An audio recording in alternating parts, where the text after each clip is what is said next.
ሃይሚ ደግሞ ፍራንክ የምታበዛው ባይዘው ያንተን ማንነት ለማሳየት ነው። ምክንያቱም ሃይሚ በጣም ታቀኛለች እኔንና ፎቶ የምዘቀዝቁ ሰዎች ማለት ነው። ሃይሚም አባት እናት እንዳላት ወቁ። የቀለድኩ የወንድምህም ነገር ጨጓራ አይልቶኛል።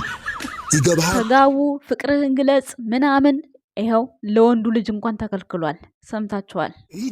ሂድ ዘጥፋ ይዛጥፋ እንገናኝ። የትን ጉድጓድ ደግሞ የኔ አባት የምትለይብኝ እኔ እኮ ክወነው ስወድለት ንግግሩ በቃ ኮስተር በቃ መረር በቃ የአባትነት ቆራጥ በቃ እንደዚህ ነው በቃ። ሃይሚ ታግባ የምትሉ ይኸው ታላቅ ወንድምዮ አታገባም። የአብርሃም ቆጭቶኛል እንኳን ያስብላል። እውነት ያስብላል። አንዳንዴ ሲታሰብ ያስብላል። ሰላም ጤና ይስጥልን የኛ ውድ ቤተሰቦች እንዴት አላችሁ? ደህና ናችሁ? እኔ ያለው ደህና ነኝ፣ እግዚአብሔር ይመስገን። ሁሉ ሰላም ነው በኔ ጋር። ፈጣሪ የተመሰገነ ይሁን። ለዚህ ቻናል አዲስ ከሆናችሁ ላይክ፣ ሰብስክራይብ፣ ሼር እያደርጋችሁ ቤተሰብ መሆን ትችላላችሁ። ዛሬ በኤፍሬም መጥቻለሁ። ኤፍሬም የድሮ ፍቅረኛ፣ የኔ ፎንቃ፣ የኔ ውድ፣ የኔ ደርባባ መብት አይደል እንዴ? የምታውቁት አቆኛላችሁ። አንድሩ ስንት ስልክ እንደሰበርኩ በሱ ፍቅር ታውቃላችሁ መቼስ አይረሳም። ቤዚ የመጣች ጊዜ ማለት ነው። የዛሬን አያርገውና ዛሬማ ስልክም አይመልሱ ሰምታችኋል። ዛሬ የመጣሁበት ጉዳይ ሃይሚ ብሩኬ ለሃይሚ ፍቅሩን ይግለጽ፣ ብሩኬ ሃይሚን ያግባት የምትሉ ሰዎች መጀመሪያ አባት መፍቀድ አለበት። አባት እንግዲህ ጋሽዬ ያለውን ሰምታችኋል። ሻራፕ ሰምታችኋል። ኤፍሬም ወንድምህም እንኳን ለአቅመ አዳም ሳይደርስ አግብቶ ስቃይን የሆነብኝ ልቤኔ ደማው። ለእናንተ ዘንቢልና ፌስታል እንደማንጠልጠል ነው ትዳር የሆነው። ስለዚህ ማግባት አትችልም ተብሎ ተከለከለ። ኤፋ እንደዚህ ሲከለከል ሃይሚ ምን ትባላለች ብላችሁ ገምቱ። እናንተ በራሳችሁ መላምት እንደ ማውራት አይቀልም ትዳር፣ እንደ ማውራት አይቀልም ህይወት መምራት።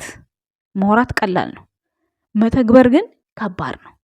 ስለዚህ ከዚህ እንድትማሩ ብሩክን ወይ ፍቅርህን አልገለጽክ ወይ እንደዚህ ያልሆንክ ብላችሁ የምታሽቃብጡ ይችን ቪዲዮ አዳምጡ። የጋሽዬ መልእክት እሱ ፍቅሩን ገለጸም አልገለጸም በክብር እንደ ልጁ አክብሮ ተቀብሎታል። ጋሽዬ ማለት ነው። ብሩክን ሰምታችኋል።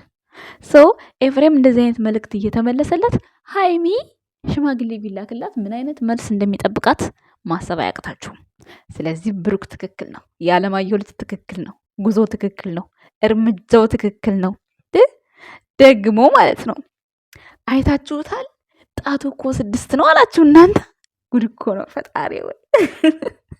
ታዲያ እኮ ከወንዶች ሁሉ ለየት ያለ ስለሆነ እኮ ነው ብሩክ ከወንዶች ሁሉ ለየት ያለ።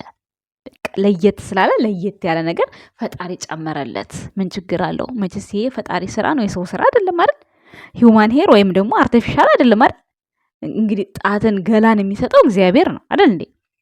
ጣቱ 6 ነው አላሉም? ምን ጨነቃችሁ? ምን አገባችሁ? እሱ ላይ ያዘው ነገር ማለት ነው። እና ምን ልላችሁ ፈልጌ ነው፣ ላይቭ ላይ ደርሶኛል። ቲክታከሮች አምጧት ቀንጥሷት። እኔ ላይቭ ላይ ቁጭ ብዬ የማወራበት ጊዜ የለኝም። 10 ደቂቃ ቪዲዮ መስራትም ተጨንቄ ነው የምሰራው። ግን ያችን የምሰራት ነገር ደግሞ በጣም ትክክል ነች። እሱም ለምንድን ነው የፈለጋችሁኝ? ሃይሚ ጭፈራ ቤት አይደለችም። ምን ችግር አለው ጭፈራ ቤት ብትሆንስ ነው የኔ ጥያቄ። አይደለችም ለምትሉ ፎቶዋን እያቀረባችሁ ይሁ። ሁለተኛ ነገር ደግሞ ጭፈራ ቤት ማለት ብልግና ወይም ደግሞ ሌላ ነገር አለ። መብቷ እኮ ነው። ወጣት እኮ ናት፣ ልጅ እኮ ናት።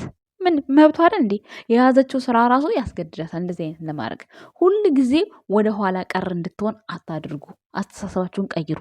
ቲክታከሮች ለዛ ነው የፈለጋችሁኝ። የኔ ሀሳብ እንዲገባችሁ እፈልጋለሁ። እኔ እዛ ስለተገኘች ደብሮኝ ወይም ደግሞ ለምን ተገኘች እያልኩ አይደለም። ዛሬ እሷን ስታዩ ነገ ብሩክን ስታዩ አትበሉ። ወንድ ልጅ ነው፣ ከፈለገው ሴት ጋር ይሁን። በቃ ምንም አያገባችሁም ነው የኔ ጥያቄ። እያንዳንዷን ነገር እያወጣችሁ ትፖስቱ አልነበር እንዴ? ዛሬ እንዴት ሃይሚ አልታወቀቻችሁም? ስለዚህ እናንተ የእውነት ለጨረቃ ፋሚሊ ትክክለኛ ፈራጅ ከሆናችሁ ማለት ነው ለምንድን ነው ብሩክን እንደዛ ቃልዬ ስታብጠለጥለው እንደዛ ስታደርገው አንድ ቃል ምነው አልተናገራችሁ? ላይቭ ላይ ተናግራችኋል። ሃይሚን ለይታችሁ እናንተ ስለሷ የሚያወራ ሰው እንደዚህ ነው፣ ስለሷ የሚያወራ ሰው እንዲህ ይሆናል፣ ስለሷ የሚያወራ እንደዚህ ነው። ሴት ናት። ሴት በሴትነቷ አክብሯት። ሴትነቷን አልቃወምም። ግን ማለት ነው በሷ የተሰራ ቪዲዮ ለምንድን ነው የሚያንዘረዝራችሁ? ለምንድን ነው የሚያንቀጣቅጣችሁ? ምን ነው ስለ ብሩክ መጥፎ ሲወራ ለምን አታወሩም? እናንተ የጨረቃ ፋሚሊ አይደላችሁ? ብሩክ ማለት ሀይሚ ማለት አይደል? ሀይሚ ማለት ብሩክ አይደለ? ለምንድን ነው ስለ ሀይሚ ሲሰራ ለይታችሁ የምታወሩት? ለምንድን ነው? ጥያቄ አልገባኝም። እሱ እኮ እንደናንተ አይደለም። ከሀይሚ እንኳን አይደለም ቢጣላ እንኳን ማለት ነው ሀይሚን በምንም አይነት ካጠገቧ የሚርቅ ወንድ አይደለም። ይህን ታውቃላችሁ ጥንቅቅ አድርጋችሁ።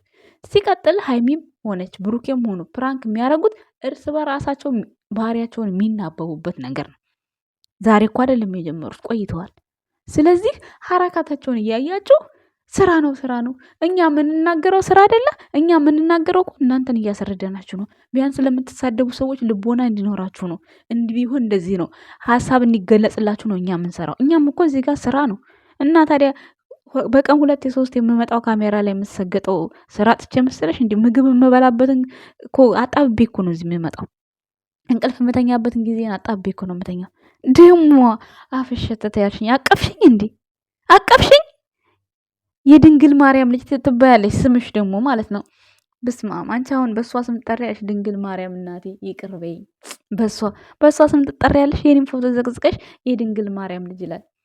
እኔ ስለዘቀዘቅኝ አይ ዶንት ኬር አባውት መብትሽ ነው። ነገር ግን ካፍሽ የሚወጣውን አስተካኪ። አንቺ ራስሽ ለእኔ አመለካከት ስትሰጪ አንቺ ራስሽ ተስተካኪ መጀመሪያ። እኔ እንደ ሀሳብ ነው የተናገርኩት። ትላንት ሀይሚ እዚህ ቦታ ታየች ወይም ደግሞ መጥፎ ቦታ አላልኩም። እኔ የተናገርኩትን ቪዲዮ አለ። ምን ችግር አለው? ጭፈራ ቤት ብትታይ ችግሩ ምንድን ነው? ይሄ ኖሩ ሆኖ ነው። ነገስ እዛ ቤት ፊልም ስትሰራ ብታይዋት ምን ልትሏት ነው? ምን ልትሏት ነው? ምንም ችግር እኮ የለውም። ይሄ በጣም ሲምፕል ነገር ነው። ስለዚህ ከብሩክና ከሀይሚ ላይ ለቀቅ ፈታ አድርጓቸው። ሙጭጭ አትበሉ። እንደ አዲስ እንደተጋባ ሙሽራ ሙጭጭ አትበሉባቸው። ይስሩበት። ምንም አዲስ ነገር አይደለም። አብርሃምና ሩታ ቪዲዮ ላይ ይጨቃጨቃሉ። ሴት አምጥተው ላይቭ ላይስ ይኸው ህዝቡን ራሱ አስቀምጦ እንቅልፍ ይዞት ሄዶ ራሱ ታብታብ ያደርጉታል። ለምንድን ነው ታዲያ በብሩክና በሀይሚ እንደዚህ ቅንት የምትሉት? አትንጨርጨሩ። ኦዲየንስና ኦዲየንስ ተግባቡ። መጀመሪያ ቃልዬ ስለ ሀይሚ ሽንጧን ገትራ የፈለገችውን ስትናገር ብሩኬን አንድ ቃል አልተናገራችሁም። አንድ ቃል ማለት ነው። ለምን? ብሩክ ምን አጠፋ? ምን አደረጋችሁ? ብሩክ ይህን ያህል ምን ፈጠረ? ሀይሚን ባከበረ ሰፕራይዝ ሲሆን ሰፕራይዝ አድርጋት፣ እንደዚህ አድርግላት ያላችሁትን ሁሉ ይፈጽማል። ታዲያ የእሱን ስም ሲያጠፉ አንድ ሰው ወጥታችሁ የማትናገሩት ምን ስለሆናችሁ ነው? ሰላም ሲሆኑ ፍቅር ሲሆኑ ብቻ ነው እንዲህ አርግ ለማለት ነው የምትበረቱት? ስለ እሱም መጥፎ ሲወራ መቃወም አለባችሁ። ስለ ሀይሚ የምትቃወሙ ሰዎች ስለ እሱም መቃወም አለባችሁ። እኔ እግዚአብሔር ይመስገን አሁን ቃልዬ ከመጣች ነው እንጂ የሆነ ነገር ሳልፈልግ የምታናግረኝ እኔ በጣም ነው ሀይሚን ማከብራት። የወንድሜ ሚስት ስለሆነች ብቻ ላከብራት ይገባል። ምክንያቱም እኔ ብሩክን ወድጄ ሀይሚን ልጣል አልችልም። ሀይሚን ወድጄ ብሩክን ልጣል አልችልም ሲጀመር ማለት ነው። በቃ እኔ እንደዛ አይነት ሴት ነኝ። ካላወቃችሁኝ እወቁኝ። ግን በቃልዬ ንግግር በቃ አንዳንድ ጊዜ የሆነ ወሰድ ታደርገኛለች። ግን እኔ አልተናገርኩም እንደዛም ቢሆን ማለት ነው። እስኪ ለቃልዬ እስኪ የሁለቱም ደጋፊዎች የሆናችሁ እስኪ አንድ መልእክት አስቀምጡላት። አብራችሁ መታደል እንዴ ሀይሚ ብሩክ እንዳይጎዳት ይጠብቋት ብላ ስታሽቃብጥ፣ አዎ ትክክል ነሽ፣ አዎ ትክክል። ብሩክ ምን ያደርጋታል? ምስኪን የእናቱ ልጅ ምን ያደርጋታል? ምን ያደርጋታል? አፈር አባታችሁ ብሉና እናቱን እየዘቀዘቃችሁ ምንድን ነው የምትጠቀሙት? ምንድን ነው ጥቅማችሁ? ምንድን ነው? የብሩክ እናት ስትዘቀዘቅ የሀይሚ እናት እንደምትዘቀዘቅ አታውቁም? የሀይሚ አባት እንደሚዘቀዘቅ አታውቁም? እና የምታረጉት ነገር እናንተ ትክክል ናችሁ። እኛን ዘቅዝቁ፣ እናትና አባት ግን ተዉ፣ አዘቅዝቁ። እስኪ ጥሬ አትሆኑ ሁሉ ጊዜ። አንዳንድ ቀን መብሰል ልመዱ እንዴ!